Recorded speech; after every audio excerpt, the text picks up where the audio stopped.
Like, what is your some of the thoughts as far as being able to scale and grow as an organization? Because you said it well. You said before that you need it takes a village. When you wanted to do the Pepsi Refresh Challenge, you needed people to be voting on your behalf. You turned those people who were voting on behalf into donors, into friends who went way beyond the campaign itself. So talk to us a little bit about finding the right people and engaging them. And one of the audience questions is specifically like, if you're new and you're not necessarily a sexy organization yet, right? You don't have that kind of recognition and household recognition. How do you position yourself as something that they should get excited about when you're not there yet, right? Like you're just that small fry. Like, why get involved with the new guy? So speaks about getting leadership involved, and that also for Lisa and Boca Raton, answer her question about the idea of positioning yourself where you are attractive to somebody, even though you're the new kid on the block. Okay, Lisa, I'm going to start with your question first, because it's our job as the CEO, the executive director, the leader of the pack, to make that organization sexy. It's your job. It's your responsibility. And you know what? That is what is so much fun about what we do. We can use, this is where my creative side comes in. I get to like create that aura about us. Now, I remember when Jonah first met me, he asked a question like, how big is your staff? Because you guys are everywhere. I see you everywhere on social media. You're all over the country speaking to people. And you're like, how many do you have? At that time, I think I had 3. He's like, no way. It's hard as a leader of a small organization because you have to do it all. I mean, like, I wear every hat in our organization right now. I'm trying to learn the new database that I got, which was charityengine.net. We'll plug in for them because I love the platform right now. But you know what? That? What's Charity Engine. It's kind of like Blackbaud for pennies on the dollar. And for a starting organization, I mean, they have everything I need. Plus, it's a robust CRM, and they they're processing everything from the donation side with low rates to email campaigns and the whole work. So I'm learning that now as we ramp up for the year-end giving and things like that. They helped me immensely because of the relationship we built to get our ability to accept credit cards on World AIDS Day, which was a 2.5-week turnaround, which normally takes 6 to 8 weeks. So, I mean, like, it was intense, but we got it done. And, right now I'm the creative. So we're doing branding. I'm the fundraiser. I'm going out talking to people. I'm the face of the organization. I'm trying to learn the science behind it, and I'm learning the audience because those living with HIV have been plagued for so many years with both a stigma in the community and the illness itself. And we're here to help heal. And that's what I'm so excited about, is this opportunity. But you can never like do the woe is me thing.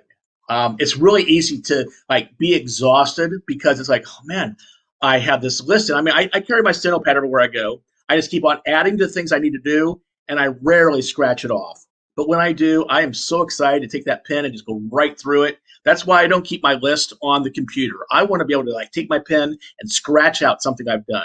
And for all those people that are OCD like me, you write down things you've already done and then cross it out because you got to make sure you know that you've accomplished something.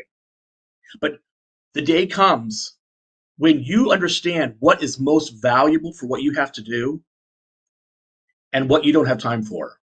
Yeah. What can you let go of? What can you delegate to somebody else? So that transition into how do you pick the right people? Sometimes it can be a volunteer. I look at volunteers just like I do an employee. I can fire a volunteer.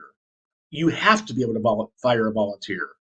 When I was working in the hospital and I had about 150 auxilians that were reporting to me, I had to fire the president of the auxiliary one time because she violated a HIPAA law.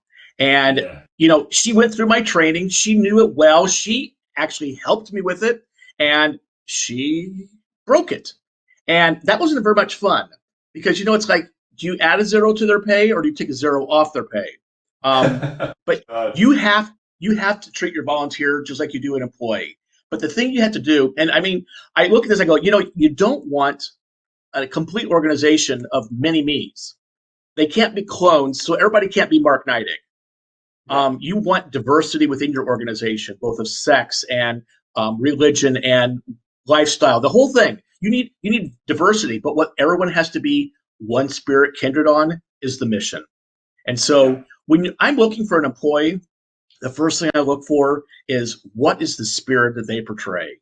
Do they live our mission? Is it something that they would, you know, put all their heart into? The skill sets are secondary.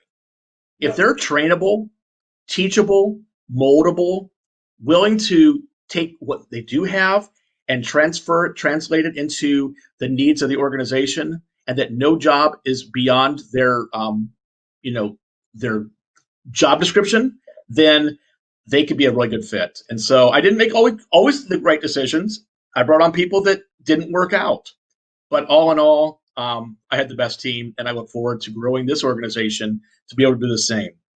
With board members, I'm struggling with this right now because I'm trying to frantically get a national board of directors together that bring a tremendous diversity. So what I do is I do a matrix of how I set up my board: geographics, um, sex, male or female, orientation, race, skill sets, and I map it all out because I want to make sure I have representation from all the country, from all kinds of people that are in that country, and can bring the skill sets that can advise me as I need. I have already told each board member I'm not planning on having you be a working board member. You all have a job, and you've hired me to do my job. My job is operations. Yours is fiduciary, making sure I am held accountable. And so I'm creating this matrix that I have used in many organizations now, and I've used it in my uh, consulting the same way, where it is helpful to understand it's not just a group of people that are your friends. And that's not all bad if you have friends on your board, but you need people that can really help move your mission forward.